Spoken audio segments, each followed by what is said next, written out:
Universidad Tecnológica Boliviana. Transformamos tu esfuerzo en éxito.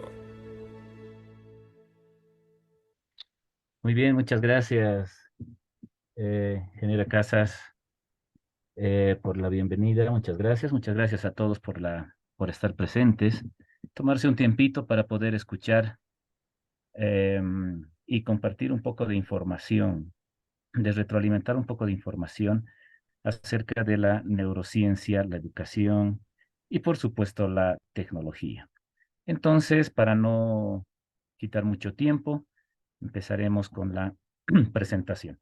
Como había comentado, vamos a hablar sobre la neurociencia, la educación y más que todo, perdón, sobre los mitos que tiene eh, la neurociencia, como que la neurociencia descarta, ¿no? Acerca de lo que se ha formado y planteado sobre el estudio del cerebro y mezclado con la educación. ¿Por qué no le estoy poniendo en el título tecnología? Porque la neurociencia, como vamos a ver, utiliza recursos tecnológicos, es decir, que en la neurociencia viene inmersa la tecnología. Si no existiera tecnología en la neurociencia no existiría. Es así, de claro y de simple. Empezamos a ver de qué se trata la neurociencia educativa. Primero empezaremos a ver los aspectos generales de qué se trata, de qué es, de dónde sale. La psicología es la primera parte que se ha formado en el estudio de la mente, como ustedes saben, y también, ¿por qué no decir, un estudio del cerebro como tal? Mezclado con la pedagogía, que es específicamente la educación, la psicología ha estudiado aspectos eh, psicológicos acerca de la educación, como por ejemplo el IQ, ¿no? Que nosotros sabemos perfectamente a qué se relaciona con el cociente intelectual. Por si acaso es cociente intelectual, no es coeficiente intelectual, como algunas personas lo dicen, es el cociente intelectual. Y la psicología tiene esta relación con la pedagogía justamente al estudiar ciertos aspectos de la educación a nivel de comportamiento, ¿no? Por supuesto, también tenemos el nivel de el estudio de la cognitividad como tal. Después de estos dos aspectos grandes y de estas dos materias fantásticas, bueno, la psicología y la pedagogía, tenemos pues a la neurociencia, que es un poquito más moderna. Neurociencia ya científica, es decir, la psicología, por ejemplo, no es científica todavía. No sé si los colegas comparten esta opinión. Sin embargo, muchos textos, muchos autores y muchos libros comentan acerca de que la psicología no es considerada una ciencia, algunos autores dicen que es considerada como ciencia desde el aspecto o desde el punto de vista psicométrico, cuando ya se hacen estudios basados en estadística. Pero hay aspectos como el subconsciente, ¿no? Desde la época de Freud, o aspectos como la hipnosis, por ejemplo, la hipnosis en sus diferentes tipos, la hipnosis clínica, la hipnosis ericksoniana, por ejemplo, que no tienen base fundamental científica. Por tanto, la psicología no es considerada una ciencia aún. Como les digo, para algunos autores es ciencia desde el punto de vista psicométrico. Entonces, nace la neurociencia, que es más o menos se inició como el complemento de la psicología. ¿Y dónde se encuentra la neurociencia educativa? La neurociencia educativa se encuentra ahí al medio. Es la relación entre la neurociencia, la pedagogía y la psicología. Sí, la relación de estas tres áreas increíblemente grandes, porque cada una tiene, por supuesto, sus materias que son inmensamente grandes para estudiar. La neurociencia educativa se encuentra al medio. ¿Y por qué ciencia? La neurociencia, ¿no? Ustedes dirán, ¿por qué ciencia? Porque está valorada y comprobada mediante aspectos técnicos, tecnológicos. Entonces, por eso es que yo no le puse el título tecnología, porque la neurociencia ya tiene incluida la tecnología, nace con la tecnología, porque la tecnología es la que comprueba aspectos del cerebro. La neurociencia estudia al cerebro, la psicología el comportamiento, la pedagogía la educación y la neurociencia el cerebro. Y estos aspectos del cerebro son comprobados. Algunas cosas, algunos aspectos que el cerebro emite, digamos, están comprobados con imágenes tecnológicamente generadas. Y vamos a ver un poquito al respecto más adelante. Entonces, la neurociencia educativa está ahí al medio, entre la pedagogía, la psicología y la neurociencia como tal, que se basa justamente en la tecnología para hacer ciencia, para hacer ciencia.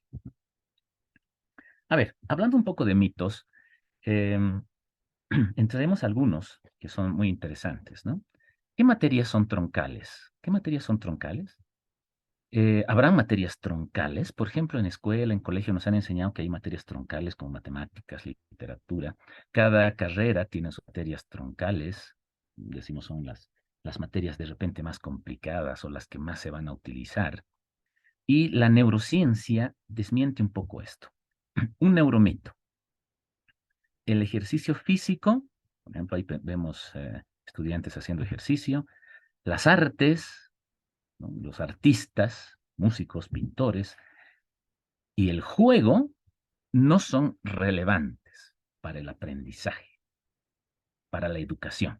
Hablando un poco sobre neurociencia educativa. Un neuromito es que el ejercicio físico, las artes, el juego, no son relevantes, no son importantes. Esto es una mentira fatal.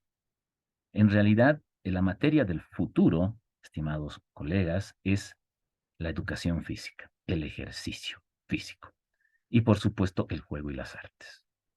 Persona que no haga ejercicio, persona que va a perder habilidades cognitivas y va a tender, y como vamos a vivir las siguientes generaciones hasta los 100 años, porque la medicina está aumentando gracias a la ciencia, entonces, persona que no haga ejercicios, persona que va a tender a tener Alzheimer o a tener Parkinson. Por tanto, el ejercicio físico es pues troncal. Las artes son troncales. El juego es troncal para la educación desde el punto de vista neurocientífico. ¿Ok?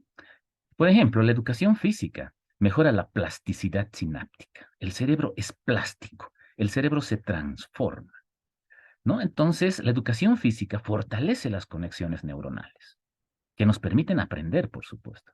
Si no hay educación física, si no hacemos ejercicio, se eliminan los beneficios cognitivos del aprendizaje.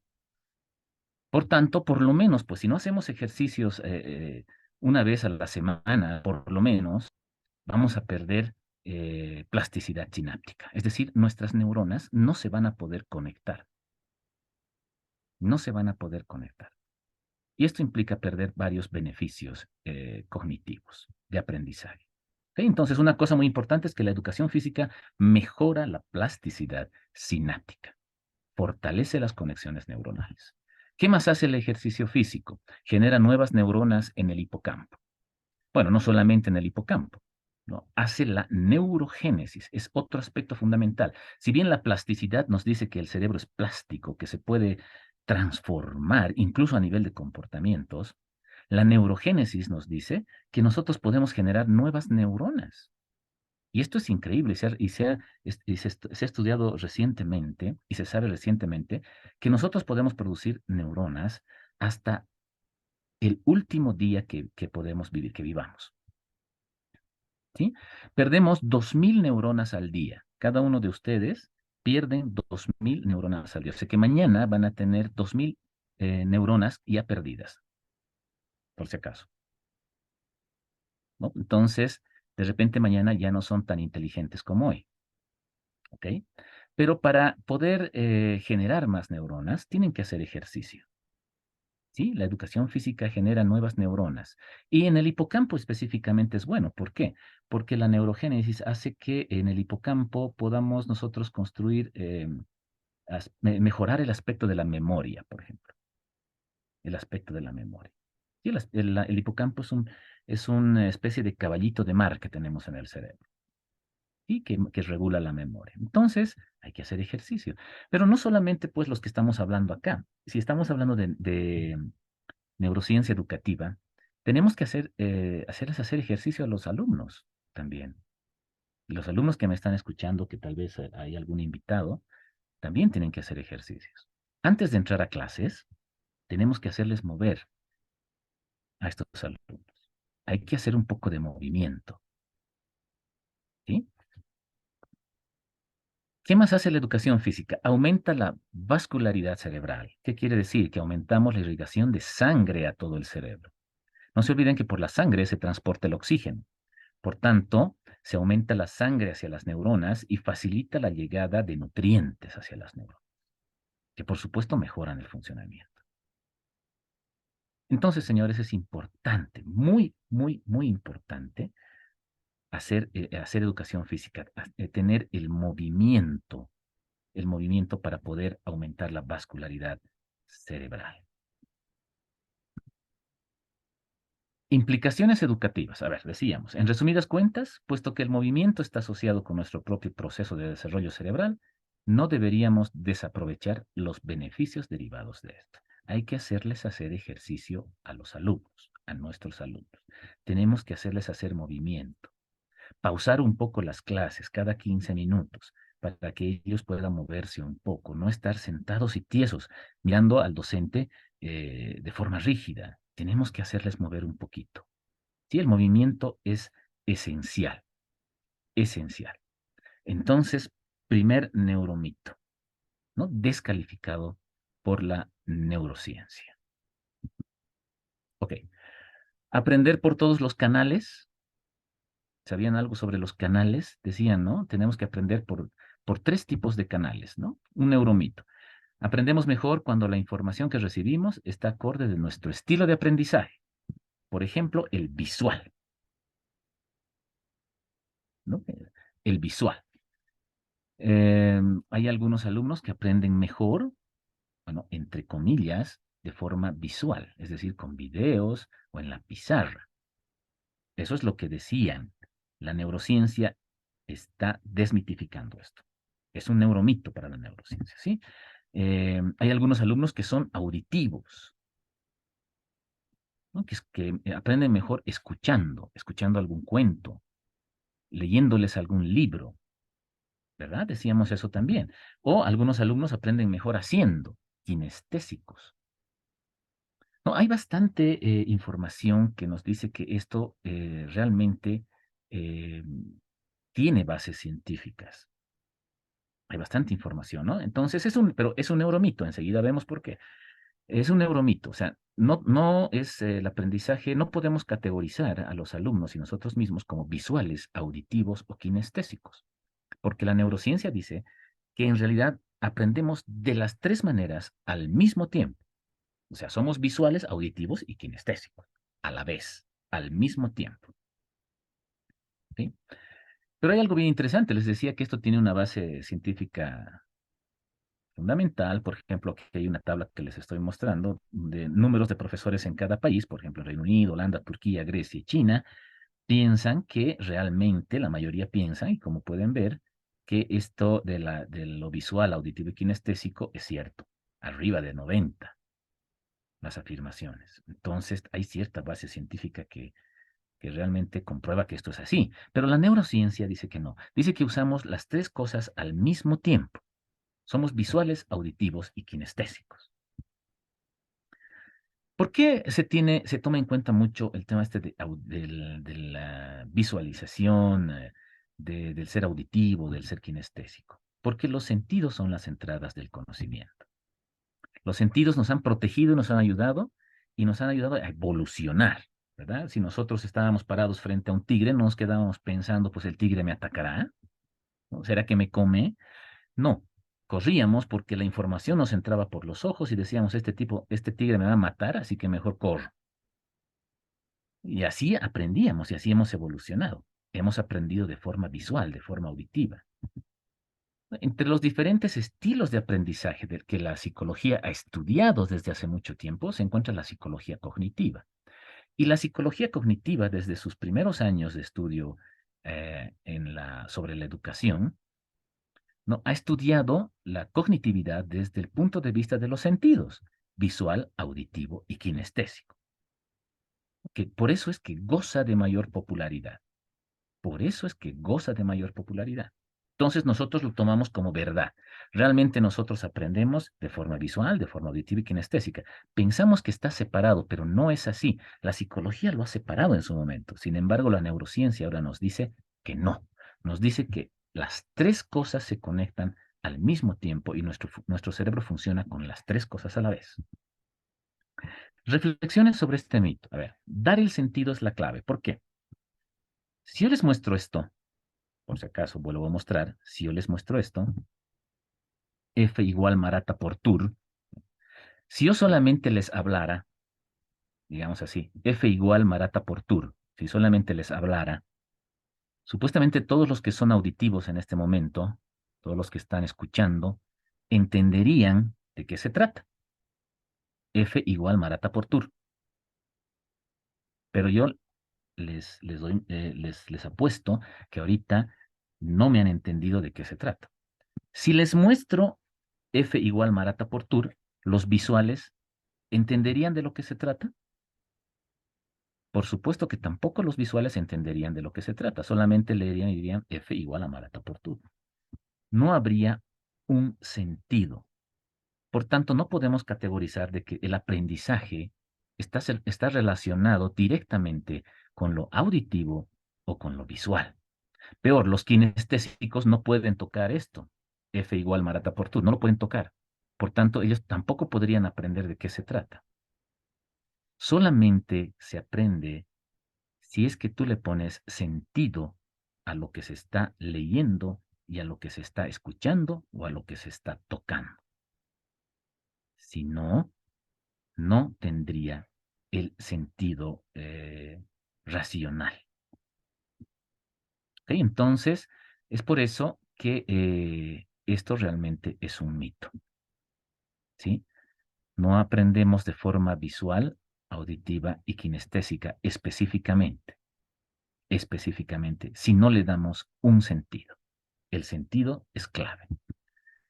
Implicaciones educativas. Existe diversidad en el aula y cuidado con las etiquetas. No podemos etiquetar a todos los alumnos como visuales, no podemos etiquetar a todos los alumnos como auditivos y no podemos etiquetarlos como kinestésicos.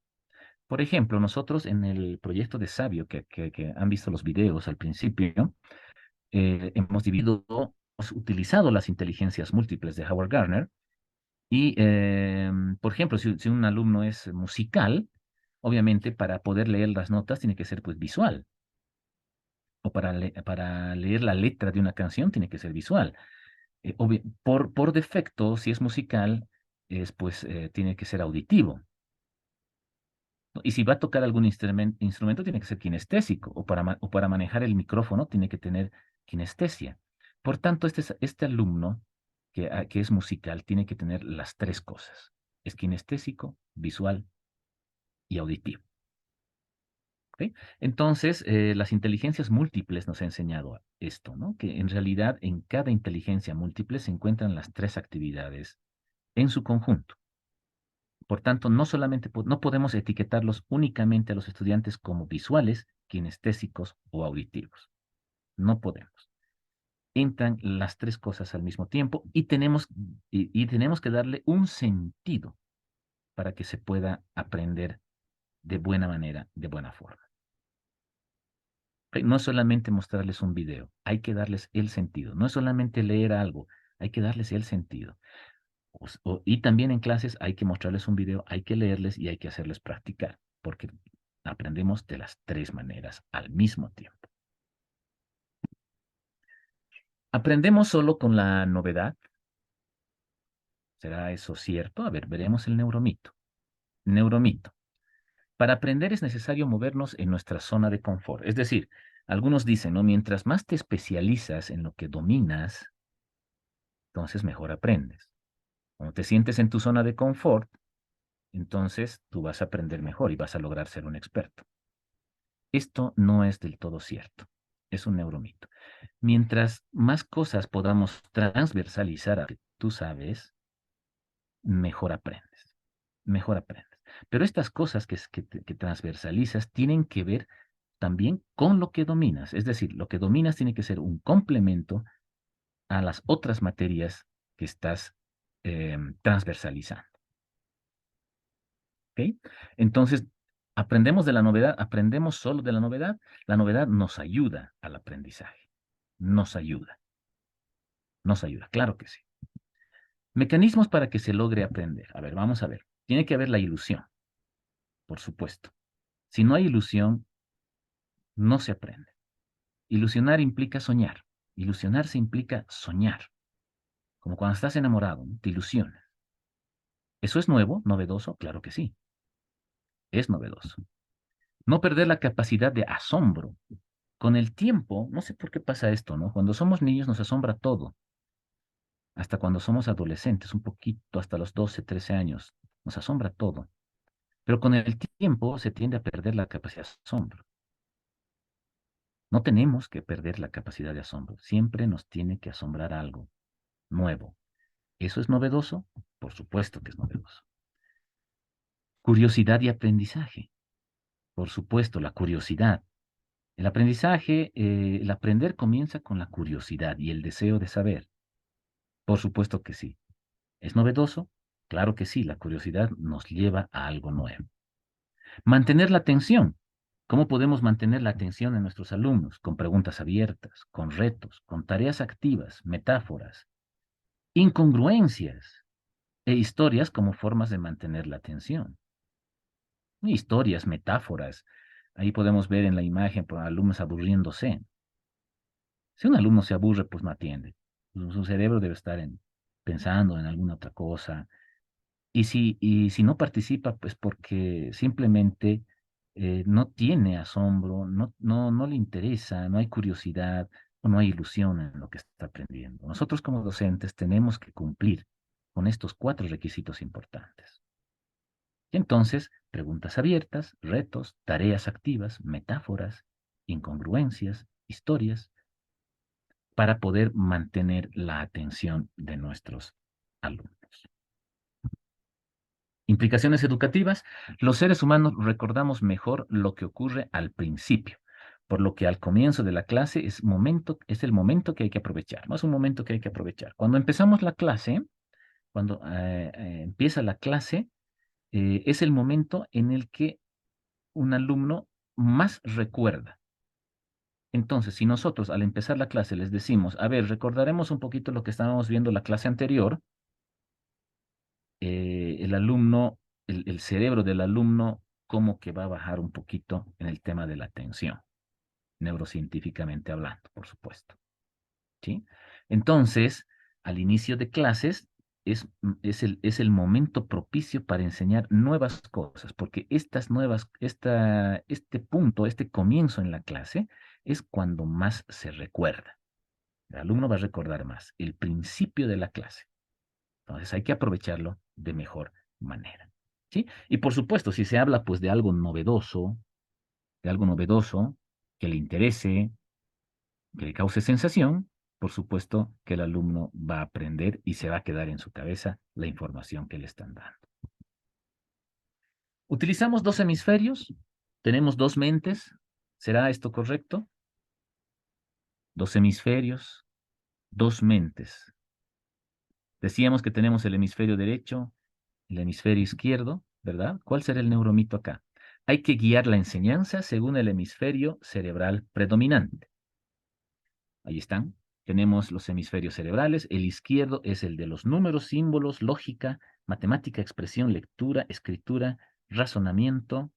El derecho es de la imaginación, de la creatividad, de las emociones, de los sentimientos. Incluso decíamos que las mujeres utilizan más el hemisferio derecho, ¿verdad? Y en algún momento el izquierdo utilizan más los hombres. ¿Sí? Entonces, ¿por qué? Porque las mujeres son más emocionales. Pero en la neurociencia esto también lo toma como neuromito. ¿Sí? No podemos categorizar el uso de un hemisferio para una sola cosa. ¿Sí? En realidad se ha comprobado por técnicas neurocientíficas que utilizamos todo el cerebro. Utilizamos todo el cerebro. No hay solo un lado derecho donde está la imaginación, creatividad, emociones, no. Y un izquierdo donde hay números, símbolos, no. No existe eso. La neurociencia desmiente esto, ¿sí? De principio, por ejemplo, existía la frenología, ¿se acuerdan? Cuando se dividió el cerebro en varias partes y decían que cada parte eh, podía manejar ciertos aspectos del comportamiento, ¿no? Hay partes del cerebro que sí están muy interesadas en diferentes cosas que hacemos, ¿no? Por ejemplo, en la parte prefrontal del cerebro estará pues la parte más lógica y el razonamiento, ¿sí? Sin embargo, si nos quitan una partecita de la parte prefrontal, de repente otra parte del cerebro puede sustituir de alguna manera esta pérdida que ha habido. ¿Sí? El área de Broca, por ejemplo, en el cerebro, nos controla toda la parte del lenguaje. Si perdemos el área de Broca o nos lesionamos, de repente vamos a tener problemas lingüísticos. Sin embargo, hay partes del cerebro que pueden ayudarnos a mejorar esta parte y hablar ya después correctamente. Entonces, el cerebro no es del todo modular, no es modular. Sí existen lugares que manejan ciertas partes, ciertos aspectos de lo que hacemos. Sin embargo, todo el cerebro en su conjunto trabaja para que hagamos nuestras diferentes actividades. Todo el cerebro. Por tanto, la frenología está totalmente desmitificada, ¿sí? Es una mentira. Y, por supuesto, también lo que habíamos comentado, los dos hemisferios. A ver, algunos experimentos. Se le pide a una persona que dé un verbo inusual a un sustantivo cualquiera. Por ejemplo, a ver, vamos a ver. El perro, el perro, si ustedes le continúan ahí con un verbo inusual, por ejemplo, el perro canta. No sé, a ver, vamos a ver qué dice el ejemplo. El perro pintó, dice. El perro pintó. Es un verbo inusual, ¿no? Los perros no pintan. Nos dice, el perro pintó. Y ahí justamente la neurociencia ha hecho una tomografía, ha sacado imágenes del cerebro para ver qué partes se prendían, ¿no? Dentro del cerebro. Entonces aquí está, miren, la imagen. Cuando una persona dijo, el perro pintó, entonces se activaron la parte derecha del cerebro, la parte izquierda y la parte central. La parte central es el cuerpo calloso también, que une los dos hemisferios. Entonces, no se utiliza solamente, imagínense, decíamos que en literatura en lenguaje se utiliza solamente la parte izquierda del cerebro, ¿verdad? No se utiliza solo la parte izquierda, se utiliza el centro, el cuerpo calloso, se utiliza también la parte derecha del cerebro. Por tanto, todo el cerebro funciona. Y no es que solamente las partes pintadas de rojo estén funcionando, hay partes azules y moradas que están interconectadas también.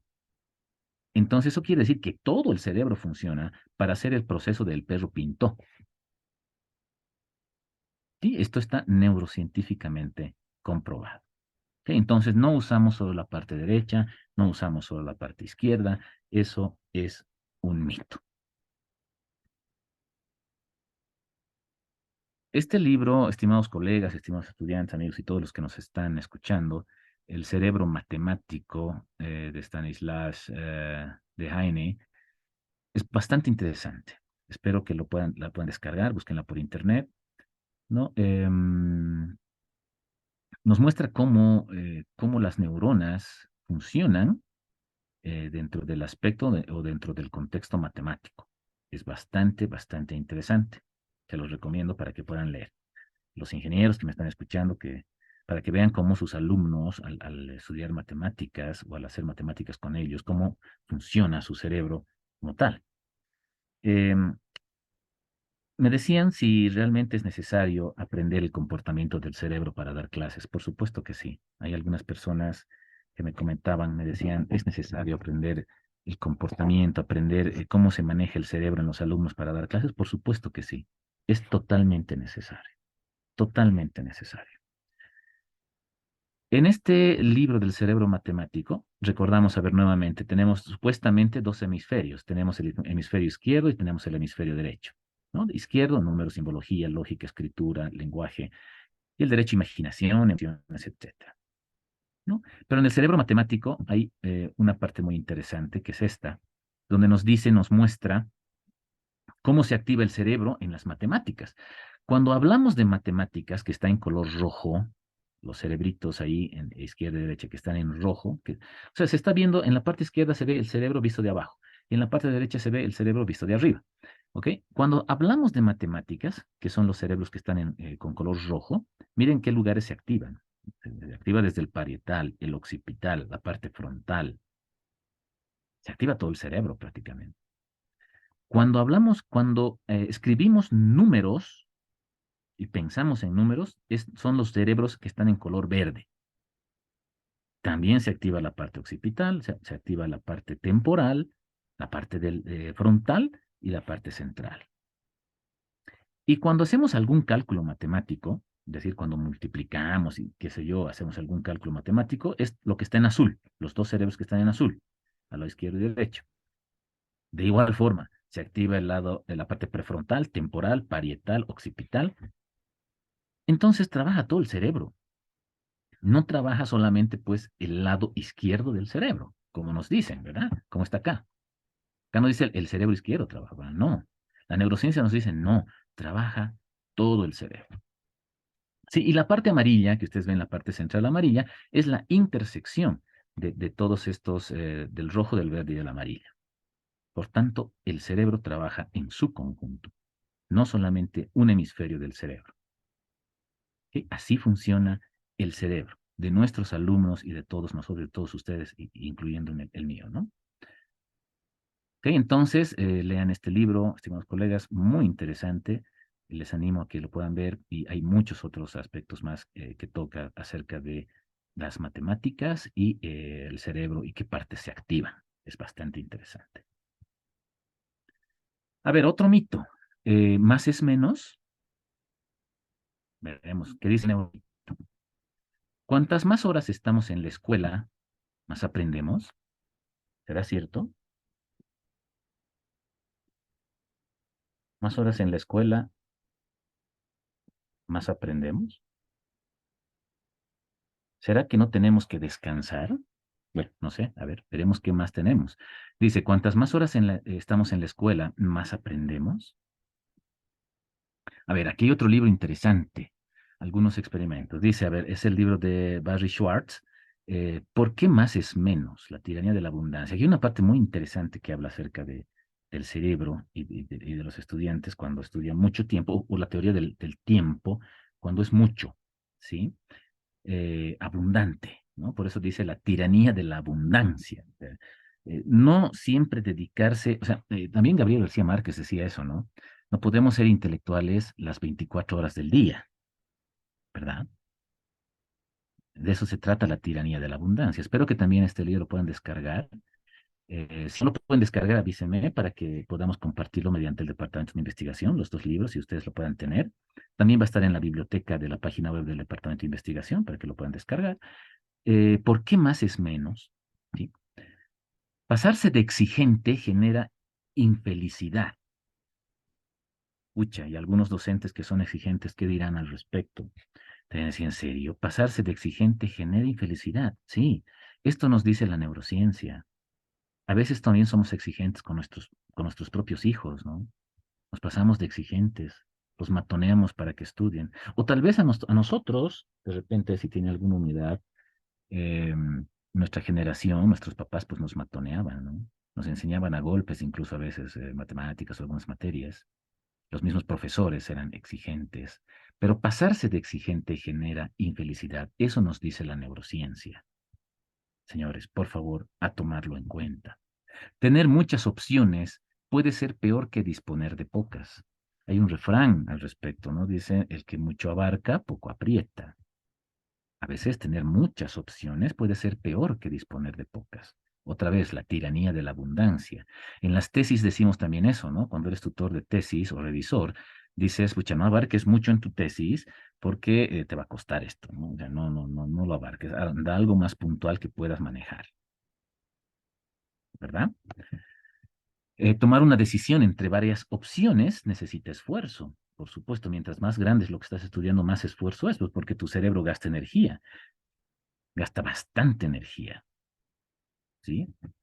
Los errores son más probables, por supuesto. Si abarcas mucho, entonces hay pues más errores. Hay más errores. Las consecuencias psicológicas de los errores son más graves. Como tus errores son varios, pues obviamente psicológicamente te sientes peor. Entonces, no tenemos que ser abundantes, muy abundantes. La tiranía de la abundancia. ¿Por qué más es menos? Lean este libro, es muy interesante. Pasarse de exigente genera infelicidad. No nos pasemos de exigentes, por favor, señores docentes, estimados colegas, tengamos un sentido de equilibrio, un sentido de equilibrio. ¿Sí? No queremos tener alumnos infelices. Implicaciones educativas, las universidades deberían enamorar a los alumnos. Los alumnos deberían ser seducidos. Ellos deberían querer, ¿quién decía? Si no me equivoco, Matsushita, el dueño de Panasonic, ¿no? Empresario del año, empresario del siglo XX fue nombrado, ¿no?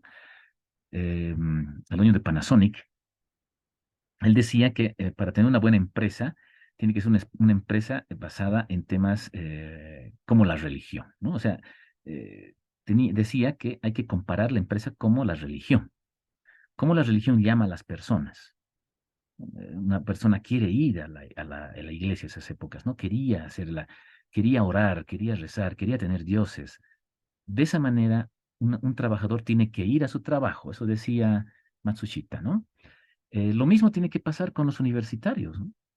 Deberíamos enamorarlos. El alumno debería ser seducido, debería querer levantarse y querer ir a la universidad. Eso es importante para la neurociencia. La neurociencia dice enamorar al alumno, seducir. Emocionar al estudiante es clave. Por supuesto que sí. Aquí hay una foto interesante de un docente del Alto que enseña a los alumnos a jugar básquet bailando saya. No sé si lo han visto en televisión. Este señor enseña a sus alumnos básquetbol bailando saya. ¿Qué alumno no quiere aprender con él? Todos quieren aprender con él. ¿Por qué? Porque emociona a los estudiantes. Sus alumnos cuando tienen clases de educación física, están listos para ir a educación física porque el tipo es pues excepcional. Emociona a los estudiantes. Los alumnos quieren ir, los ha seducido. Por tanto, quieren ir. ¿Sí? Entonces, notarán que no hay exigencias en realidad de algún tipo. Si hay alguna manera para emocionar al estudiante, las exigencias se vuelven mínimas. Reducir ese aspecto es importante. Y no hay que matonearlos a los alumnos, ¿verdad? Más calidad que cantidad, por supuesto. El modelo de Singapur, que son los primeros en la lista de PISA. No sé si saben qué es PISA. Es una organización que hace un test, recauda información de cómo están los estudiantes en todo el mundo. Sí, lastimosamente Bolivia no participa de esto. No sé por qué razón. La verdad, Bolivia no participa de los test que hace PISA. ¿No? Pero en estas revistas de PISA, los primeros están ahorita los de Singapur, a nivel educativo, modelo Singapur. Los de Singapur bajaron un poco el tema del horario escolar, bajaron el horario escolar y hacen más innovación, creatividad. Entonces, más es menos, realmente es un mito, ¿verdad? No por estar 100 horas en el aula vamos a ser mejores estudiantes. ¿Ok? Entonces, calidad. Calidad, más calidad que cantidad. Docentes, también estamos docentes que dignifiquen la función docente. Por supuesto que sí. Hay docentes muy buenos, que realmente cumplen con todo lo que estamos hablando. Emocionan al alumno, hacen que el alumno quiera ir, hablan con él. Entonces, esos docentes, mis felicitaciones. Necesitamos docentes que dignifiquen esta función docente. Así, la contraparte también existen docentes, pues, terribles y muy malos. Les comentaba acerca de PISA. Este es el informe, esta es la página web de PISA. Aquí hay unos informes muy interesantes, ¿no? Sobre los test que se realizan a nivel mundial acerca de los alumnos y su crecimiento en educación, donde están participando toda Latinoamérica menos Bolivia, ¿no? No sé por qué, no sé por qué, ¿no? Tal vez nuestros gobiernos no le ponen mucho interés al tema educativo, pero están encabezando de Latinoamérica Chile, está también Brasil, ¿sí? Entonces está México subiendo, Colombia también, ¿no? Entonces, si pueden darse una vueltita por la página web de la OSD, ahí van a ver el test de PISA, donde están ahí, pueden bajar las revistas que ellos publican, donde están todos los tests y todas las investigaciones que ellos realizan. Lastimosamente, Bolivia no participa de esta comunidad y no manda ningún tipo de información y me parece que no le interesa. ¿Sí? Pero por favor, para su conocimiento, como estamos aquí compartiendo entre todos información, pues a ver si se dan una vuelta por la página web y puedan ver este tema. ¿Sí? Una pena. Bolivia, nosotros ni siquiera participamos, ¿no? O sea, no tenemos, por eso no sabemos cómo medir cómo estamos a nivel educativo, ¿no? O cómo vamos a medir si no nos comparamos con algo, si no nos comparamos con otros países, o sea, ¿cómo medimos nuestro nivel educativo? Muy difícil, ¿verdad? En fin, bueno, a ver si en algún momento cambia toda esta situación. Entonces, la neurociencia nos dice más es menos, no por mucho, no por mucho estudiar o por quedarte más horas, eres más aplicado o has aprendido más, ¿no?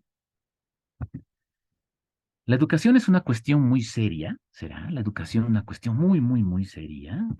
Hay que tomarlo muy seriamente. Neuromito, a ver. La educación demanda trabajo y mano dura, pues esto facilita el aprendizaje de forma más eficiente. Mano dura, seguro. La educación demanda trabajo y mano dura, pues esto facilita el aprendizaje de forma más eficiente. La neurociencia nos dice, tenemos que tener mano dura, pero a veces hay que ser flexible. Es decir, es el tire y afloje. ¿Ok? ¿Se acuerdan de esta frase? Los que tienen mi edad seguramente se deben acordar. Es la letra con sangre entra. La letra con sangre entra, ¿no? Era así, ¿verdad? Entonces, es un neuromito. La neurociencia nos dice que ahí no se aprende. No es con mucho trabajo, no es con mano dura, en realidad. Sí existe un esfuerzo que hay que hacer, ¿sí? Pero de forma más eficiente. No es a golpes, no es a gritos. Es decir, en otras palabras, no es a la mala, para hablar de forma coloquial. ¿Sí? A ver, la sangre, perdón, la letra con sangre entra. ¿Qué les parece? ¿Será cierto? Neuromito. Muy bien, aportes de la neurociencia en este aspecto. Veamos algunos aportes de la neurociencia. Hablamos un poco de la dopamina. Cuando tú golpeas a un niño, eh, le haces dar miedo, ¿sí? Pero esto quiere decir que su dopamina o no produce dopamina, hormonalmente hablando, su dopamina es cero o muy poco. La dopamina, generar dopamina en un alumno y nosotros mismos es bastante importante porque regula la motivación. La motivación, o sea, la dopamina regula el aspecto del movimiento, o sea, de lo que te mueve. No se olviden que motivar viene de mover, algo que te mueva, ¿sí? Y la dopamina en nuestro cerebro hace eso, que tú tengas ganas de levantarte en la mañana para seguir viviendo por algo, para hacer algo. Eso genera la dopamina. Pero si tú golpeas a un alumno, o si tú puedes puedes golpear o puedes gritar a un alumno, le bajas este aspecto. Por tanto, su motivación es mínima. Eso es lo que nos dice la neurociencia, la dopamina. Ahí regula la motivación en los neurotransmisores. Cuando escuchas un sonido extraño en tu motor de auto, este es un ejemplo. Cuando escuchas un sonido extraño en tu motor de auto, pues, estás manejando y empiezas a escuchar un sonido raro ahí abajo de tu auto. Y escucha, algo está sonando. ¿Qué pasa? Produces una descarga de dopamina en tu cerebro. Si escuchas un ruido y escucha, la dopamina te dice ruido, algo pasa, ¿no? Es como tu alarma. Entonces, ¿qué es lo que pasa ahí? produce una descarga de dopamina, te bajas del auto y empiezas a ver qué es lo que tiene el auto. ¿Ok? Entonces vas al mecánico. El mecánico revisa tu auto y dice, no se preocupe, había sido un tornillito que se había caído y enseguida se lo ajusto. Entonces baja la descarga de dopamina. Baja la descarga de dopamina. Para que vean cómo la dopamina más o menos funciona. ¿Sí? ¿Cómo funciona más o menos la dopamina? Entonces, estás más tranquilo porque el mecánico ya te da una solución. ¿Sí? La dopamina activa otras partes del cerebro. En realidad, la dopamina activa casi la mitad del cerebro. ¿Sí? En un sistema que se llama sistema dopaminérgico. Ahí ustedes pueden ver en pantallas toda la parte azul, las líneas azules, ¿sí? La dopamina va por toda la parte frontal, por el lóbulo frontal, la parte del lóbulo, de la parte estriada, eh, y también por el hipocampo. Entonces, si ustedes generan dopamina en los alumnos, que pueda motivar a los alumnos, todo su cerebro funciona. Todo su cerebro funciona. Esto quiere decir que el alumno va a tener alto grado de motivación. ¿Sí? Pero otra vez repito, si ustedes gritan al alumno, se pelean con el alumno, o finalmente lo golpean, o lo bajonean, otra vez una palabra coloquial, el alumno no va a generar dopamina y lo único que van a producir es que el alumno quiera irse de su clase. Y nosotros también tenemos que generar dopamina para poder vivir a diario, para poder levantarnos, tener un motivo por el cual levantarnos, generar dopamina. ¿Sí? ¿Qué activa la dopamina y otros transmisores? Incertidumbre. Les cuento que la incertidumbre genera dopamina, como el cuento, ¿no? Que les contaba hace rato del motor. Tú escuchas un motor y ahí estás en la incertidumbre, ¿no? Y estás generando dopamina. Las preguntas, las preguntas generan dopamina. La participación genera dopamina. La participación en clases genera dopamina, ¿no? El conversar, el hablar, preguntar. La curiosidad genera dopamina. Lo novedoso, no solamente dopamina y otras hormonas más.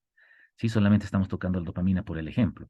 La curiosidad, lo novedoso también genera dopamina. La expectación, ¿no? Por eso nos gusta el fútbol, ¿no? Porque no sabemos quién va a ganar, quién va a perder. Nos gusta el deporte por esa razón. El fútbol nos gusta más por la expectación. No sabemos qué es lo que va a pasar. Sí, las emociones. Cuando tú emocionas a un alumno o un estudiante, es que está generando dopamina. Hacer lo que te apasiona, ¿no? La neurociencia dice, las palabras de Howard Gardner, muy claras, dicen, ¿no? No hay nada peor que hacer algo que no te gusta. Y es justamente por este tema. Hay que hacer lo que te apasiona. Hay que innovar. Hay que crear. ¿Sí? Entonces, todo esto genera dopamina en tu cerebro. Lograr que creas que es posible. Por lo tanto, creer. Para crear hay que creer. Un tema ahí que va de la mano, ¿no? Primero tienes que creer y luego creas. La imaginación, por supuesto, que tanto tenía Albert Einstein, por ejemplo, ¿no? Genera dopamina. Que no nos falte cariño genera dopamina. Aunque no crean, en las neurociencias dicen que los alumnos que mejor aprenden son los que mejor se llevan con su docente, ¿no? Alguna vez he escuchado a algunos alumnos en el minibús, ¿qué te parece el tal docente tal, digamos, ¿no? Ah, me gusta, sí, muy buen docente. ¿Y por qué? Dice, ¿por qué crees que es buen docente? Y el alumno le responde, no sé, creo que me cae bien. Es increíble. El alumno aprende más cuando mejor le cae al docente. Y es porque el docente le hace sentir bien, le da cariño. Eso genera dopamina. La cooperación en clase genera dopamina también. El alumno se siente mejor. ¿Sí? Entonces, hay que considerar estos aspectos. Entenderse con el alumno es esencial para que genere dopamina. Implicaciones educativas, repensar, ¿no? No podemos estar tiesos en clases viendo al profesor, no. ¿Se acuerdan de la escuela peripatética, ¿no? Ahí lo tienen Aristóteles con sus alumnos, la escuela peripatética. Ellos no pasaban clases en un aula, simplemente caminaban, iban por todo lado bueno, el maestro, el docente, compartía conocimiento con todos, ¿no? Es una muy bonita forma de aprender. Porque es más digamos, él los trataba como un padre trata a sus hijos, ¿no? Como un padre trata a sus hijos. ¿Sí? La escuela peripatética. Creo que tenemos que volver a esos tiempos si queremos mejorar nuestra educación. ¿Ok? Entonces, señores, ¿la letra con sangre entra? No, es un mito. Tenemos que llevarnos bien con los alumnos, tenemos que llevarnos bien con eh, con nuestros estudiantes y con nuestros propios amigos con los que estudiamos, si somos estudiantes. ¿Sí? Colaboración, colaborativo. ¿Sí? Esto dice la neurociencia. ¿Qué capacidad de nuestro cerebro usamos? Otro mito. ¿No? Todo el mundo dice que usamos un porcentaje pequeño de nuestro cerebro, ¿verdad? Dicen, ¿qué capacidad de nuestro cerebro usamos? ¿Qué creen ustedes? ¿Seremos algún porcentaje de nuestro cerebro? ¿Seremos tan tontos? Eh, Yo creo que es que nos basamos en eso, ¿no? Justamente pensamos que somos tan tontos que decimos, usamos solamente un porcentaje de nuestro cerebro. A ver, dice el neuromito, utilizamos el 10% de nuestro cerebro, ¿verdad? Algunas personas dicen eso. Y esto del 10% nació de un comentario que hizo alguna vez Albert Einstein, en una entrevista, creo que lo hicieron. Sin embargo, era una broma que él estaba haciendo, ¿no? Él dijo, yo uso el 90% de mi cerebro, pero obviamente lo dijo pues de boca para afuera, o sea, lo dijo de forma muy genérica y creo que todo se lo tomó en serio. Entonces dijeron los otros, ah, bueno, como Einstein usó el 90%, entonces nosotros usamos solamente el 10%. Entonces, señores, esto es un mito. Damas que me escuchan, señores, esto es un mito. Estudiantes también. Es un mito. No usamos el 10% de nuestro cerebro. No lo hacemos. ¿Qué aspectos aportaron para considerar este mito? Por ejemplo, aquí hay una referencia de Phineas Gage. Sí, este señor fue atravesado por una herramienta cuando estaba trabajando, ahí como ven en la parte de la derecha, atravesó por el ojo y la parte prefrontal. Entonces, él perdió bastantes habilidades de razonamiento. ¿Sí? Se volvió apostador, era un buen padre de familia y un buen esposo. Finalmente dejó a su esposa, dejó a sus hijos, se dedicó a las apuestas, o sea, tuvo un cambio espectacular. ¿Sí? Perdió gran parte de la parte prefrontal, entonces su carácter cambió. Entonces de ahí nace y dicen, ¿no? Obviamente el cerebro, si tú vas perdiendo partes del cerebro, vas perdiendo ciertas características que son importantes. Entonces, el cerebro, las partes del cerebro pueden hacerte mejor o peor, ¿verdad? De ahí que nace más o menos este mito también del 10%, del 20%. Se descubrió que el 10% de las células del sistema nervioso son neuronas. Otro aporte para el mito, ¿no?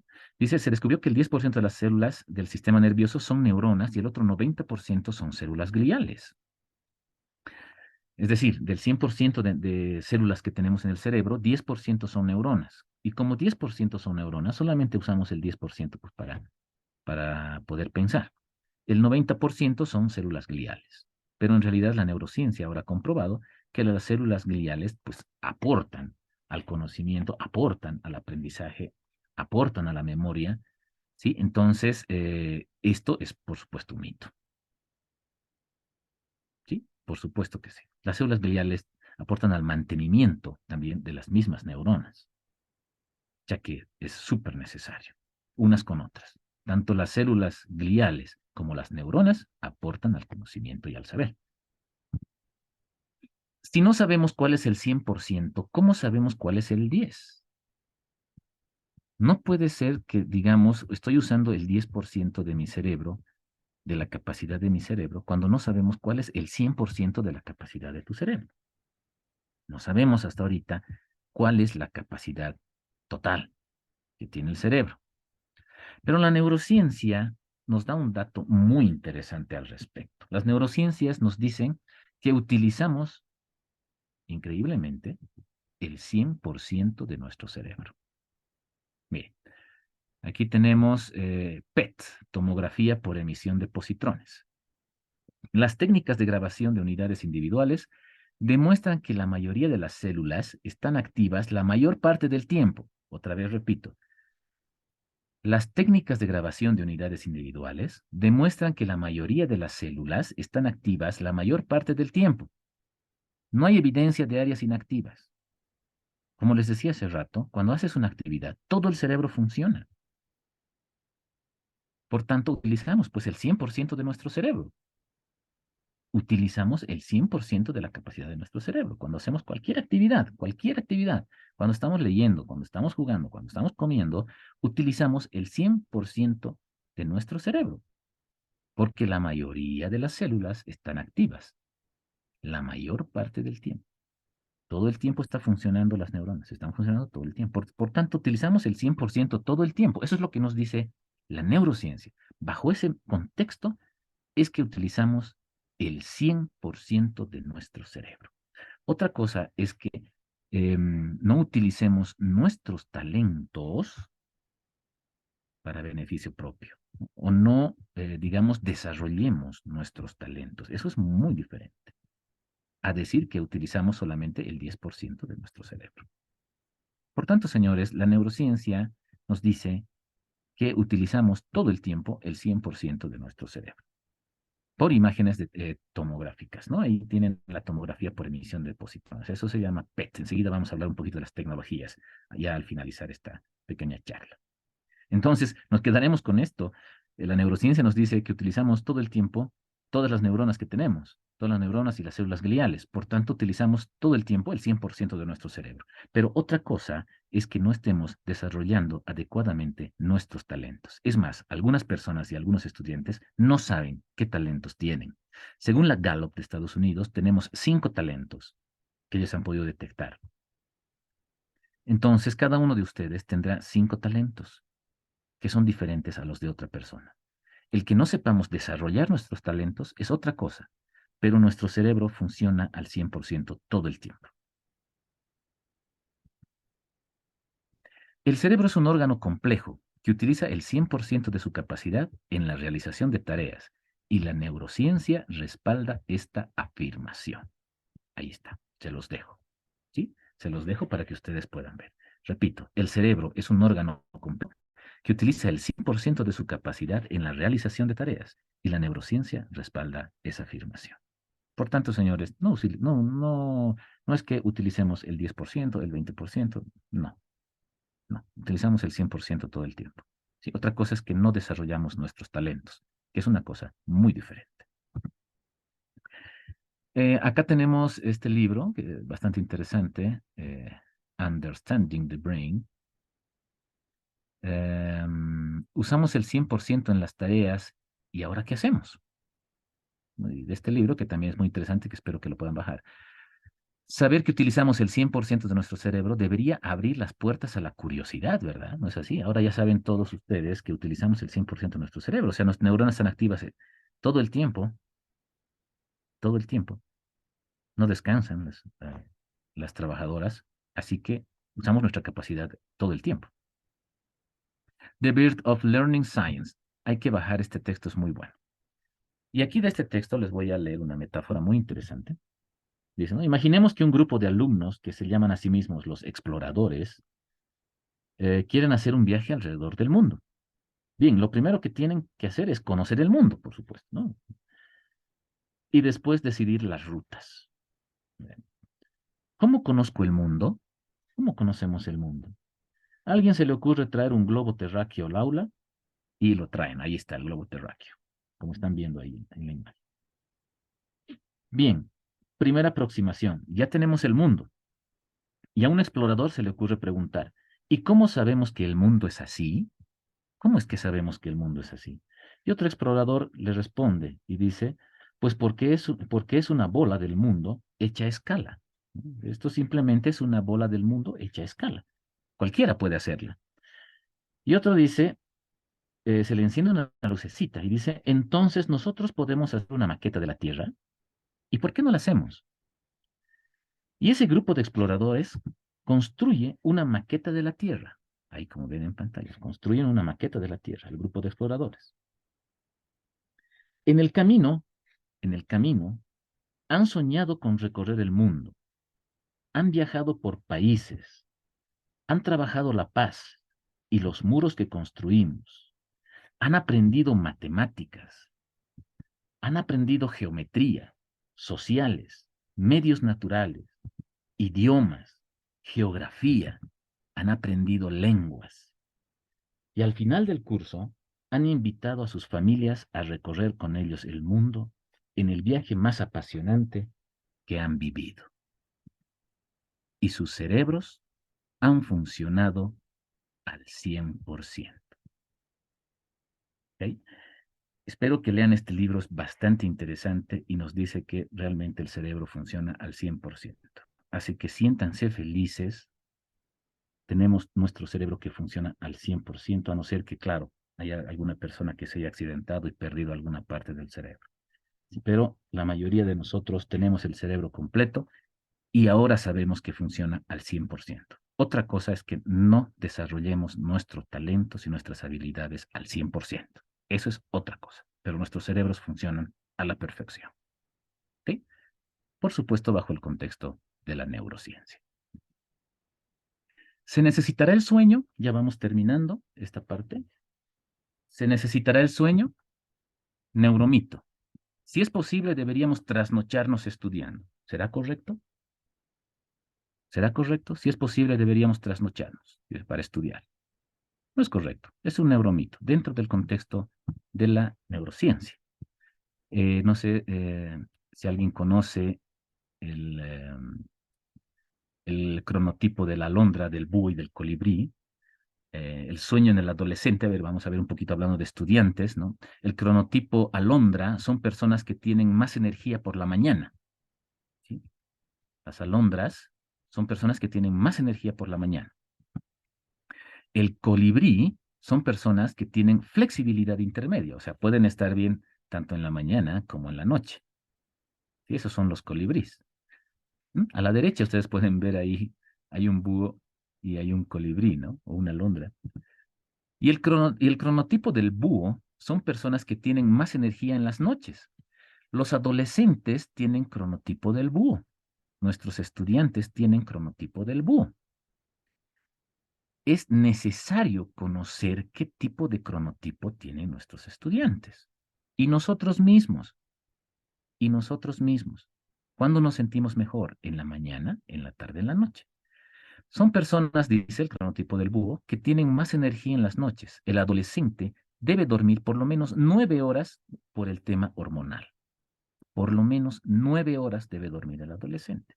Pero ¿qué pasa con los adolescentes? Los adolescentes no se olviden que es de los 12 años hasta los 20 casi, hasta los 20 años, ¿no? Más o menos en esa etapa. Entonces, deben dormir casi 9 horas por el tema hormonal.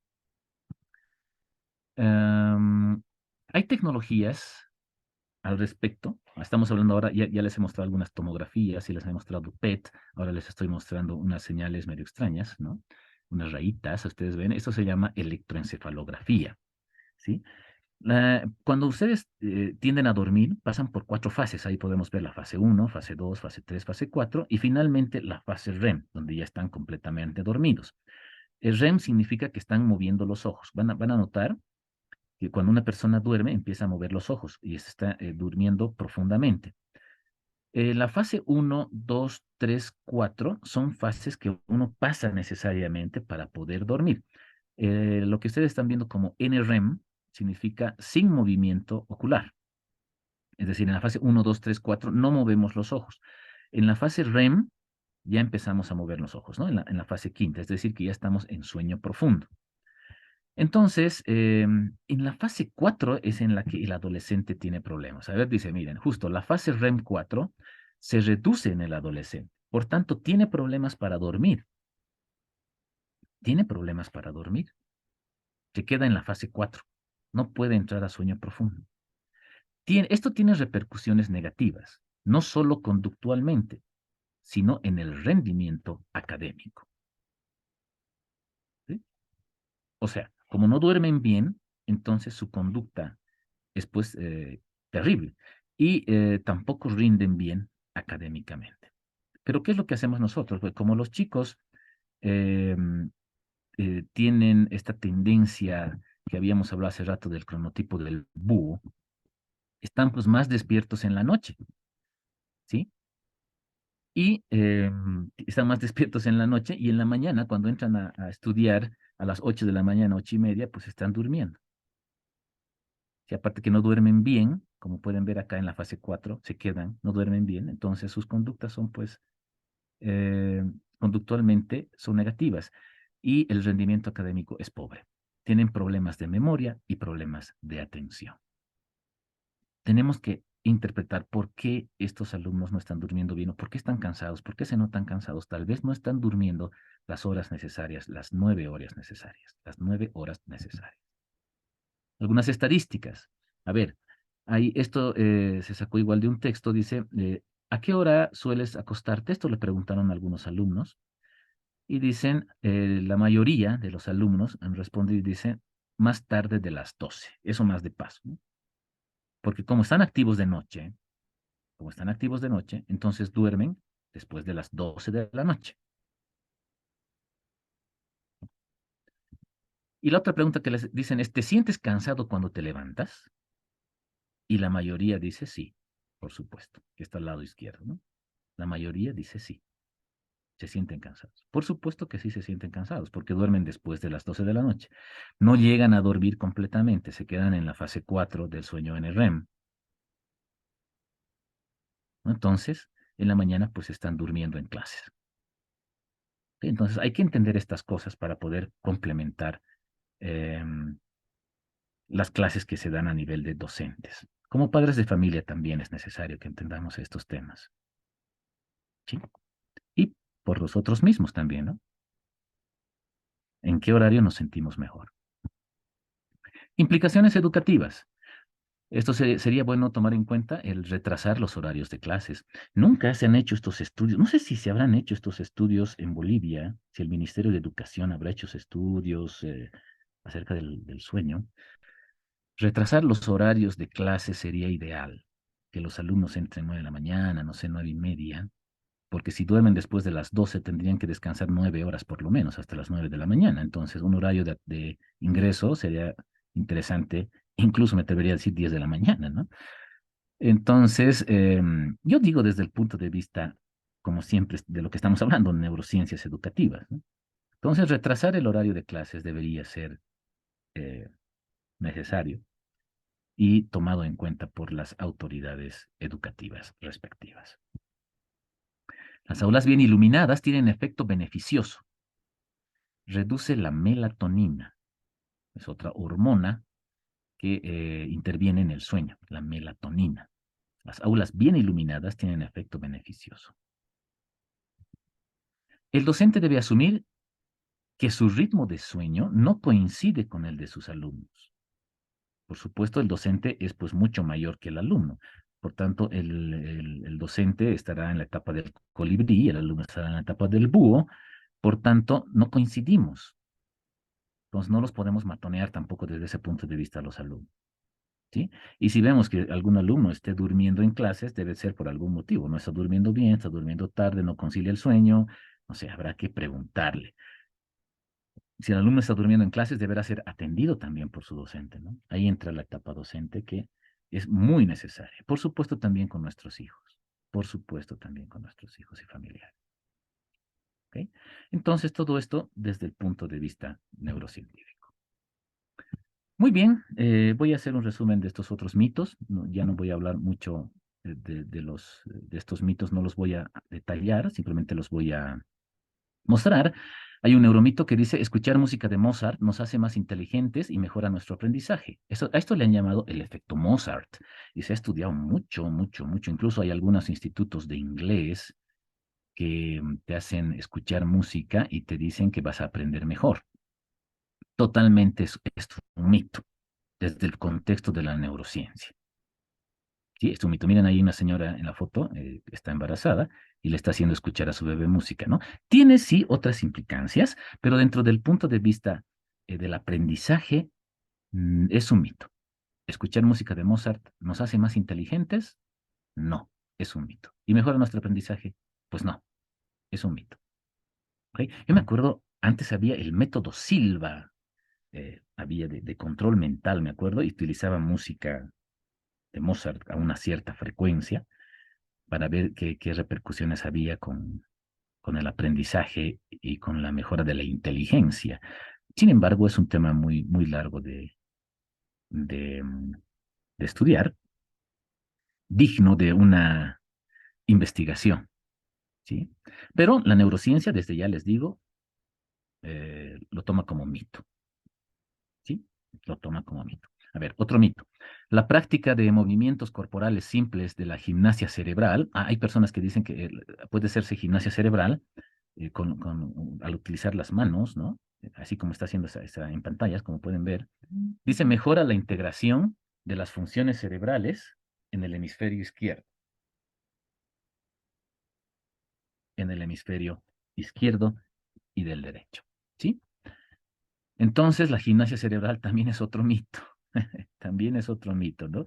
La neurociencia no lo toma con la importancia necesaria como para como para que haya un efecto en la inteligencia o en el aprendizaje. Muy bien, ok.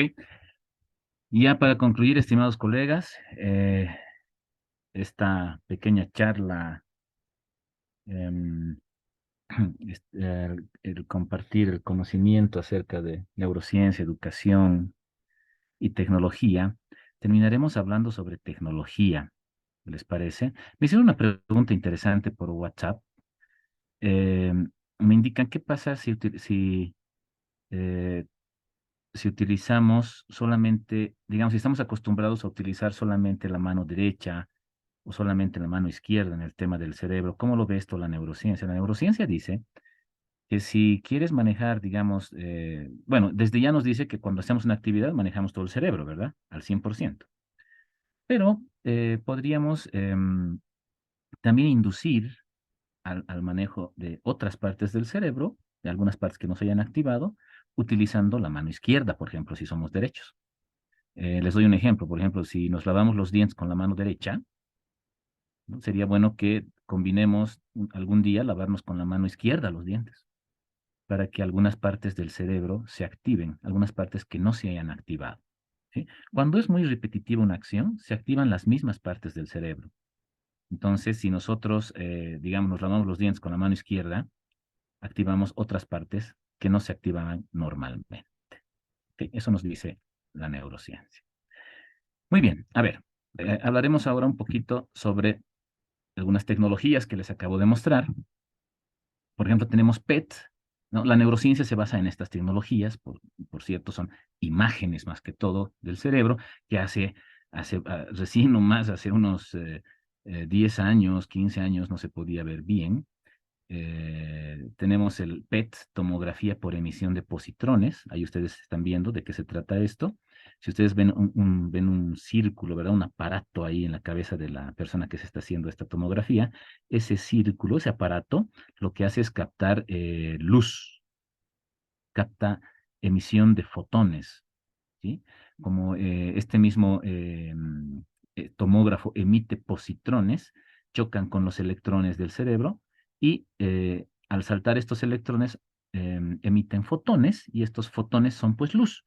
Entonces hay unos cristales ahí en esa parte grande donde detectan esta luz y nosotros podemos ver las imágenes del cerebro. Las imágenes que mostramos en el PET, que se muestran en el PET y que la neurociencia estudia, son estas. Sí, son estas. Entonces, la tomografía por emisión de positrones muestra este tipo de imagen. ¿Ok? Luego tenemos el fMRI, que es la resonancia magnética. MRI es resonancia magnética funcional. ¿Sí? En este caso, lo que estamos viendo es igual, esa carcasa grande que estamos viendo en la cabeza de esta persona, es un magneto. Es un magneto, sí, es una bobina grande, enorme, es un imán inmenso, si ustedes quieren, ahí grandote, ¿sí? Que capta las señales magnéticas del cerebro. Las imágenes que se muestran, la diferencia entre un fMRI y un MRI solamente de un magnetómetro, digamos, es que el fMRI te capta también la irrigación sanguínea. Y esto es bastante interesante. Ahí lo podemos ver cómo las imágenes son captadas. Otro es el electroencefalograma, que les cuento, nosotros en la universidad hemos hecho nuestro propio electroencefalograma. Hemos logrado hacer el pequeño electroencefalograma con tecnología del exterior, sí, pero acá lo hemos armado y lo hemos desarrollado y lo hemos probado, ¿no? Hemos pasado todas las pruebas pertinentes. Y el electroencefalograma lo que capta son los potenciales de acción, las señales electroquímicas de, de las células nerviosas del cerebro. ¿Sí? Entonces, las imágenes que obtenemos de esto son estas, más o menos así. ¿Ok? Entonces, la neurociencia también se basa en estas imágenes para comprender el comportamiento del cerebro. El MEG, la magnetoencefalografía, que es muy parecida a la resonancia magnética, es este casco que ustedes ven aquí en la cabeza de esta persona, ¿sí? Y que también nos puede ver mediante magnetismo el cerebro de esta manera como están viendo acá. Y entonces, existen variaciones de estos aparatos, de estos equipos, ¿no? Hay una serie de variaciones. Por supuesto, son bastante caros.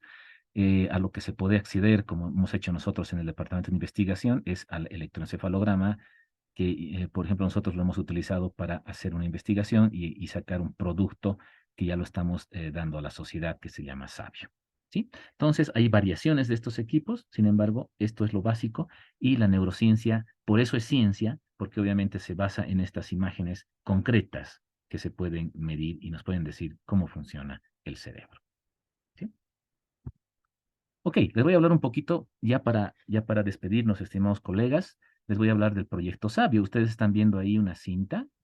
Ella es Fabiana, una de nuestras ayudantes, estudiante también de la universidad, que está con la cinta neural. Es una diadema con diferentes sensores que pueden captarnos señales eléctricas del cerebro. Eso que ven ustedes ahí es un electroencefalograma, ¿sí? Y nosotros lo hemos desarrollado en la universidad y lo hemos presentado. Gracias a esto, hemos logrado nosotros hacer orientación vocacional. ¿Qué significa SABIO? Señales neurales de aptitudes e intereses basado en inteligencias múltiples para la orientación vocacional neurocientífica. Eso significa SABIO.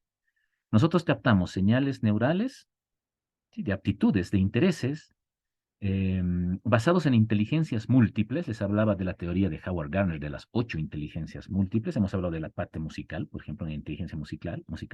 Howard Gardner nos dice que todos somos inteligentes, y lo contrario que nos decían antes, ¿no? Eres un borrico, eso no existe ya no existe, eso es antiguo, todos somos inteligentes, estimados colegas, por favor comenten esto con sus hijos, familiares, con todos usamos el 100% de nuestro cerebro, acabamos de verlo, la neurociencia lo dice, todos somos inteligentes. Y Howard Gardner dice, ¿por qué le dicen inteligente? A un chico que sabe matemáticas, le dicen inteligente en colegio. Y a un chico que toca guitarra, le dicen talentoso, no le dicen inteligente. Entonces Howard Gardner dice, no, todos somos inteligentes. El chico que toca guitarra también es inteligente, solo que su inteligencia es diferente. Él tiene inteligencia musical. Y el que sabe matemáticas tendrá pues inteligencia lógico-matemática, ¿no? Sin embargo, cada persona y cada alumno y cada estudiante y nosotros tenemos varias inteligencias, no solamente una, ¿sí? Incluso podemos unir inteligencias. Por eso les decía, no es que no usemos el 100% de nuestro cerebro. Como acabamos de ver por los datos tomográficos, utilizamos el 100% de nuestro cerebro. Otra cosa es que no sepamos, sepamos desarrollar nuestros talentos. Entonces, hemos hecho Sabio. Este es el proyecto que ya lo estamos, que ya no es proyecto, ya lo hemos pasado al público. Esta investigación se llama Transferencia Tecnológica hacia la Sociedad, y que desde enero arranca para que los alumnos puedan hacerse el test y puedan tener una orientación vocacional basada en señales neurales y en inteligencias múltiples, totalmente diferente a lo que es la orientación vocacional que se utiliza en papel o en computadora. Entonces, creo que en este sentido la Universidad Tecnológica Boliviana ha tenido un compromiso con la sociedad y ha cumplido con la sociedad con este proyecto. Ahí están nuestras salas donde hacemos los test, como pueden ver. Son 4, aquí les estoy mostrando 3, 3 de las salas, en la sala Lang, Owen y Holland, que están todas dentro de una sala general que se llama la sala Garner. Ahí es donde los chicos hacen sus test, ¿sí? De forma individual. Estas salas están hechas en forma de jaula de Faraday para que no haya interferencia de afuera hacia adentro. ¿Sí? En realidad, estos chicos están dentro de una jaula de Faraday, así se llama. Están hechas de esa forma, o sea, tiene también su forma de hacer estas pequeñas estaciones para que no pueda perjudicar las señales de afuera hacia adentro. No tiene que haber señales electromagnéticas, por supuesto. Está prohibido los celulares, por ejemplo, que utilicen los chicos ahí adentro. Sí, y si les pide también que estén un poco relajados para empezar el test. Sí, hay todo un protocolo que hacemos para que puedan hacer esto. Entonces, esos nombres, Lang, Owen y Holland, son unos estudiosos, psicólogos, en los que nos hemos basado todo nuestro estudio. Y estas son las salas. Entonces, con gusto, si quieren visitarnos, pueden pasar por la unidad del edificio Dante, pueden traer a sus hijos, compañeros, sobrinos, a todos sus familiares para que nosotros podamos hacerles un test neurocientífico basado en ciencia, basado en neurociencia, en electroencefalografía. Ahí hablamos ya de tecnología. Está totalmente comprobado, totalmente comprobado. Hemos hecho eh, estadística, ¿no? Psicometría, hemos hecho validación de expertos, ¿sí? También lo ha validado el Colegio de Psicólogos. Tenemos un convenio ahora con la Universidad y el Colegio de Psicólogos porque les ha gustado tanto el producto que hicimos el convenio y vamos a hacer ahora otros productos más. Vamos a involucrarnos en lo que es TDAH, trastorno de déficit de atención e hiperactividad, con nuestras cintas neurales propias hechas en la universidad, desde el Departamento de Investigación. ¿Ok? Ahí tienen algunas personas que se han realizado el test con nuestros monitores, algunos chicos que salen completamente felices, contentos, porque ya saben qué es realmente, qué inteligencias tienen. O sea, imagínense que nosotros a esa edad nos pudieran haber dicho cuáles eran nuestras fortalezas, nuestros talentos, para qué somos buenos. Eso es lo que les está pasando ahora a estos chicos. Les estamos diciendo cuáles son sus talentos, sus fortalezas, sus 3 inteligencias múltiples con las que puedan trabajar y obviamente hay que asociarlas en alguna carrera profesional. Después de esto, después de hacerles el test, les entregamos este documento, sellado por la universidad, por supuesto, y pasan a la sala de psicología, donde nuestros psicólogos les explican de qué se trata los resultados que ellos tienen. Los resultados que han sacado cada chico, los psicólogos les explican y les dicen de qué se trata y a qué carrera se orienta lo que han sacado.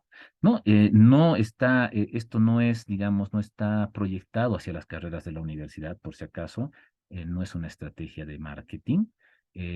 Si no hay la carrera que ellos tienen en la UTB, simplemente le decimos, digamos, si le salió medicina no hay en la UTB, tiene que hacerlo en otra universidad. O sea, nosotros no les estamos mintiendo, no estamos direccionando de ninguna manera, estamos haciendo un trabajo totalmente profesional y totalmente ético para que los chicos sepan de muy buena fuente, de muy buena manera, neurocientíficamente hablando, de qué se trata esto de las inteligencias múltiples y hacia qué carrera se pueden orientar. Así que están invitados, estimados colegas, inviten a todos sus familiares, amigos, sobrinos, hijos a que participen de estos test que son bastante, bastante interesantes. Muy bien, pues muchas gracias por esta noche tan interesante donde hemos podido conversar acerca de neurociencia, educación y tecnología. Ahí tienen una página, les dejé el URL, ¿no? utvinvestigación.com/sabio, donde van a poder ver videos acerca de nuestra investigación, van a poder ver fotos acerca de lo que se trata el producto Sabio y cómo estamos encarando el siguiente año la orientación vocacional de una manera totalmente diferente a la que se hace hasta el día de hoy. Somos una universidad pionera en el entendimiento del cerebro y el comportamiento de los adolescentes, de nuestros estudiantes. Entonces, les agradezco mucho su participación, queridos colegas. Les agradezco a la ingeniera Andrea Casas. Espero que haya sido productivo de su agrado.